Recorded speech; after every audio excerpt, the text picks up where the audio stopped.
My name is Maya Williams, and I'm going to tell you a story that still feels unreal even today. This happened in the United States, and it started with love, but ended with betrayal. Years ago, when I was only 23, my father passed away. He wasn't a rich man, but he was a hard-working man. And when he died, he left me a small inheritance. Not millions, but enough to change a young woman's life if she used it wisely. That's when I met my husband, Derek. He was charming, ambitious, and full of dreams. He used to hold my hands and say, "Baby, one day I'm going to give you the world." And I believed him. So when Derek told me he wanted to start a business, I supported him. We used my father's inheritance to pay off his debt, get a used car, and rent a decent apartment. And that's where our family began. First Jaden was born. Then Kiera. Then Eli. 3 beautiful children. But the moment our third child was born, Derek changed. He started staying out late, answering calls in the bathroom, smiling at his phone like someone else lived inside it. I asked him about it. He called me paranoid. I asked again. He said I was too emotional. Have you ever felt someone slipping away while you were still holding on with both hands? If you've ever been through that, tell me in the comments. What was the first sign you noticed? And before we continue, if you enjoy emotional stories like this, please hit the like button and subscribe. Then one morning, I woke up, and Derek was gone. No goodbye. No conversation. Just one cold text message. "I'm sorry. I can't do this anymore." I called him. No answer. And then I saw it online. A photo.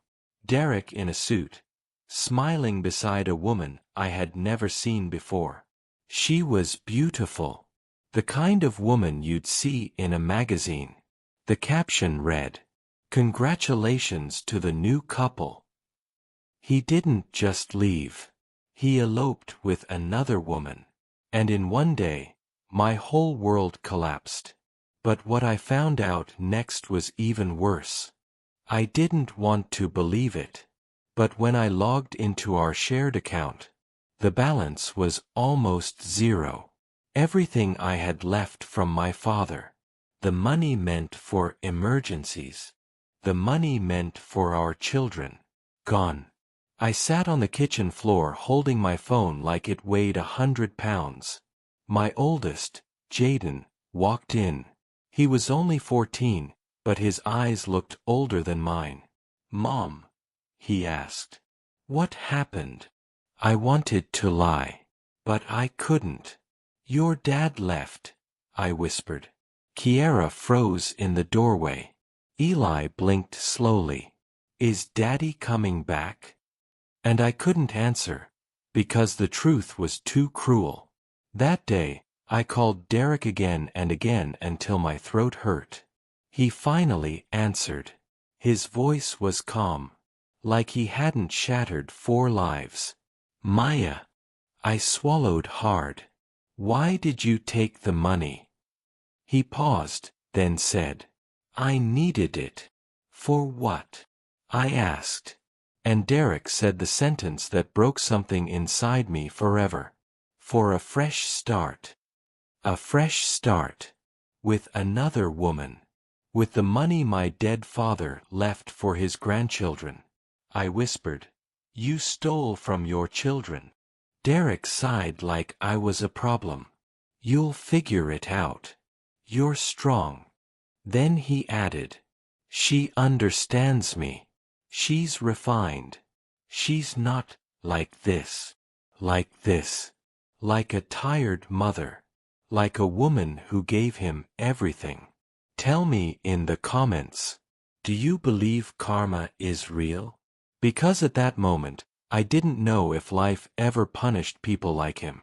That night, Jaden walked into the kitchen and said, "Mom, I can work." I turned so fast my chair scraped. No, he said. We need money. I grabbed his shoulders. You are a child. I will not let your father steal your future too. But when I turned away, I cried into my hands, because I had rent due, food running low, and no one to call. And then, the eviction notice came. I won't romanticize poverty. It's not inspiring when you're living it. It's humiliating. It's exhausting.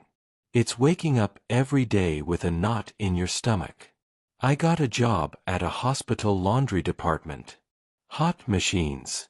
Heavy carts. Minimum pay. No respect. But I worked like my children's lives depended on it. Because they did. Some nights, I came home so tired I couldn't feel my legs. But I still cooked. Still helped with homework. Still smiled. Because mothers don't get to fall apart when little eyes are watching. Jaden was brilliant. Kiara loved biology. Eli wanted to be a doctor like the heroes on TV. One night, after I got a final notice from the power company, Jaden looked at me and said, "Mom, when we grow up, we'll be doctors." I laughed softly. "Baby, that costs money." Jaden shook his head. "We'll get scholarships. We'll work. We'll do it."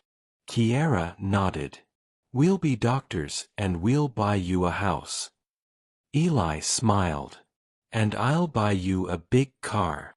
I smiled. But my eyes burned. Because I realized something. My children weren't dreaming because life was easy. They were dreaming because they refused to let life win. So I made them a promise. I don't care how tired I get.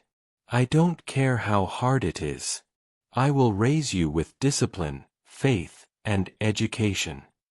Have you ever been so broke, but still refused to raise broken children? If you have, I want you to type, "I understand," in the comments. And if this story is hitting your heart, please hit like right now. It helps the video reach more people who need hope. Years passed. We moved apartments twice. I worked 2 jobs. I took night classes. I saved coins. I skipped meals. And slowly, my children rose. And one day, Jaden received a letter that changed everything. Jaden got a full scholarship. Then Kiara. Then Eli. 3 children. 3 futures. 3 victories. I cried so hard at Jaden's graduation I couldn't breathe. Because I remembered the nights I ate crackers so he could eat chicken. I remembered walking to work in the cold because bus money went to school supplies. I remembered the humiliation of being judged. And I remembered Derek's voice saying, "You'll figure it out." Oh, I figured it out. But not the way he meant. Years later, my children became medical doctors. Not just doctors. Excellent doctors. Jaden became a surgeon. Kiara became a pediatric specialist. Eli became an emergency physician. And together, they did something that made me drop to my knees again. They opened a private hospital. A real one. A modern, beautiful hospital in the USA. They named it Harmony General Hospital. Not Derek's name. Not the man who left. My name. The woman who stayed. At the opening ceremony, Jaden held the microphone and said, "This hospital is for every child who grew up poor but brilliant, and for every mother who sacrificed her life so her children could rise." Kiara looked at me and said, "Mom, you were our foundation." Eli hugged me and whispered, "You were our father too." I stood there in tears. Because the inheritance my father left me wasn't just money. It was a seed. And even though Derek tried to steal it, he couldn't steal what it grew into. But then one day, the hospital got a patient that stunned all of us. One rainy evening, I was sitting in my office at the hospital. Yes, my children made me part of the hospital administration. They said, "Mom, you ran our whole lives. You can run this place too." I was reviewing staff schedules when I got a call from the emergency wing. "Ma'am, there's a patient asking for you by name." I frowned. "For me?" "Yes. He says he knows you." I stood up. Something in my chest tightened.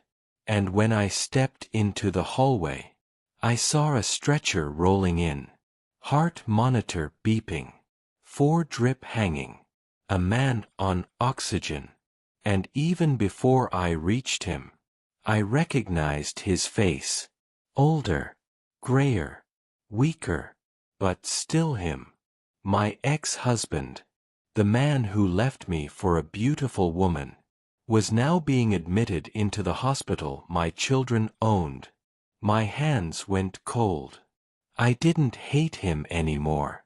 But the memories hit like a storm. I walked closer. His eyes opened.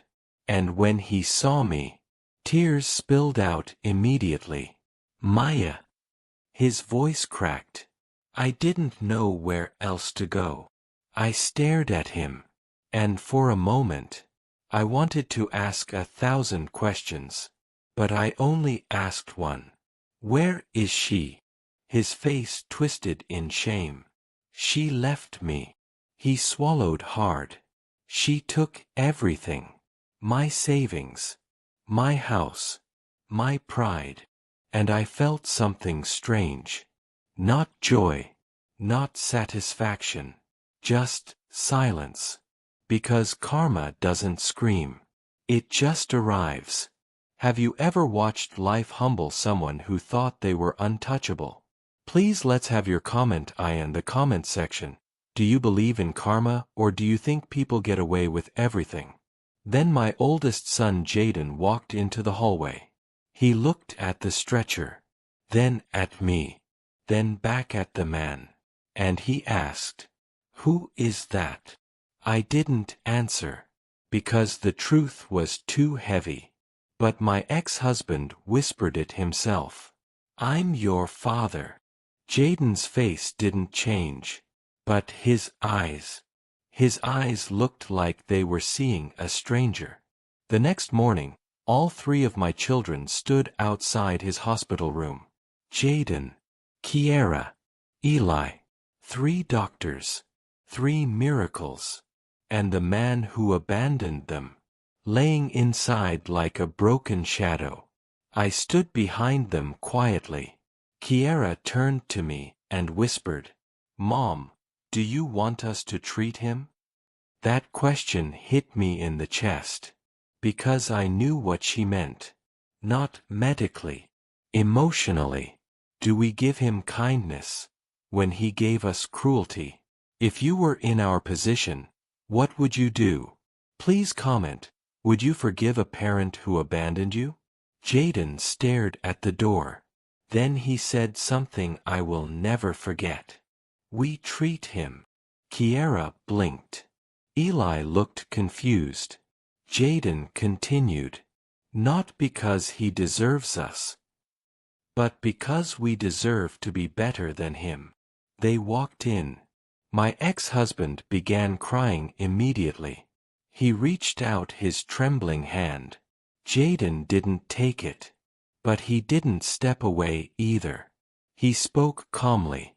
"I'm Dr. Williams." Then he pointed to Kiara. "This is Dr. Williams." Then Eli. "And this is Dr. Williams." My ex-husband's face crumbled. And he whispered, "I don't deserve this." Jaden nodded. "You're right." Silence. Then Jaden added, "But our mother does." And he turned toward me. "Mama, you did this." That was the moment I broke. I cried. Not quietly. Not politely. I cried like 20 years of pain finally left my body. My ex-husband watched me like he was watching a woman he never deserved. He whispered, "I'm sorry." And for the first time, I believed he meant it. Not because he was emotional, but because he was powerless. He couldn't charm his way out. He couldn't buy forgiveness. All he had left was truth. If this story touched your heart, please like and subscribe. This story that reminds us how powerful love, sacrifice, and resilience truly are. And tell me in the comments, would you forgive him, or would you walk away forever?